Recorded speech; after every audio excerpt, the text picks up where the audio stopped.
Graham Alexander, a disappointing end to a successful September. What's your reading of the game? Frustrating, really, because obviously Exeter changed their style to contain us. I thought, and they pretty much did that quite well in the first half and frustrated us. Got a lot of bodies behind the ball, and we sort of got a little bit frustrated with ourselves. I thought probably the last 10 minutes of the first half. We got in, we created a couple of chances, not clear-cut real opportunities, but we just spoke about not getting frustrated, to pass a bit quicker, play a bit quicker, because it suited Exeter if we took too many touches on the ball. A couple of little points, but I thought the second half we started well, started positively, looking to win the game, and we deservedly got a goal.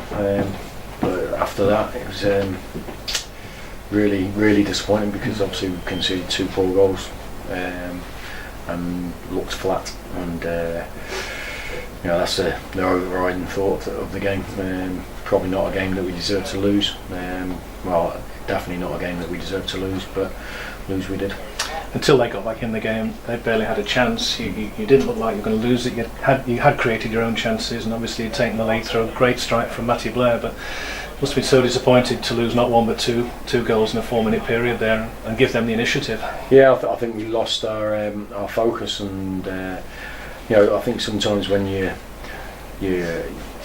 playing a game one way, because we were on the attack for most of the game, and then all of a sudden that changes, and Exeter obviously changed their mentality into an attacking one once they went 1-0 down, and we didn't make the same change. I thought we took a step backwards, instead of being still positive, not gung-ho, but still positive in our defending, in our play. I thought we took a step back and actually allowed Exeter to gain more territorial advantage and play in our half. And I haven't seen the goals, but my first thoughts, they're quite cheap, and we could have definitely defended them better as a team. But it's one where we spoke to the lads. Listen, you've done great. You've done fantastic since day one of pre-season. Life isn't a bed of roses. You ain't going to win every single week. You never crack football. You don't ever think you have cracked it, because I'd say it's got a great habit of making sure you realise that. But what I want to see now is a great response from the team, which we've had when we've had the knockbacks, and that's what we'll do when we work next week. We'll work towards the game next week, and hopefully hit the ground running and get that form back. Well, I wouldn't say we've lost the form. We've just had a poor 15-20 minute spell. Yes, you look comfortable for much of the game.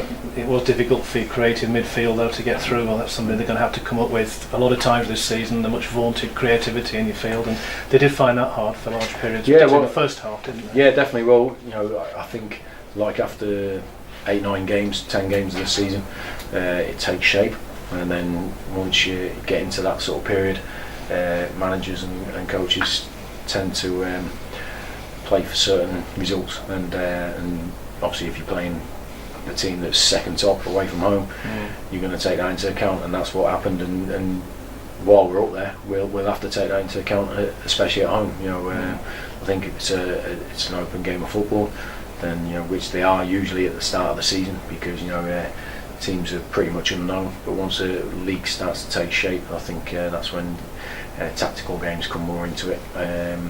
And as you've seen today, I thought Exeter, for an away performance, fair play to them. They came and they got behind the ball and they frustrated us.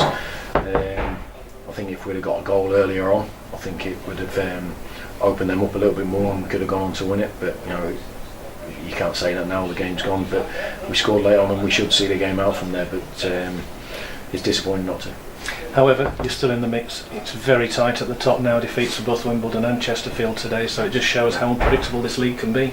Yeah, that's it. That's what I said. Said to the lads, don't think you crack the game, because you have to.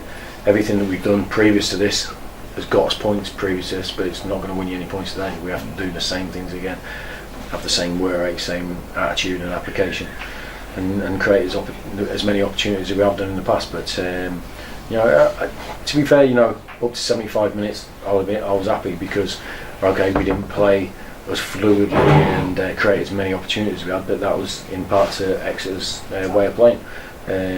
So I think we can look at it and say we've had a poor 15 minutes, and unfortunately it's cost us 3 points. I think if up to 75 minutes, if it had been 1-0 and it had finished, I don't think anyone would have argued that we deserved 3 points. But you have to play for 90-95 minutes. That's football. But we'll stay confident with the boys. We'll make sure they're refocused when we start work again next week, and we go down to Bristol looking to get a result. Thanks very much, Graham. Okay, thank you.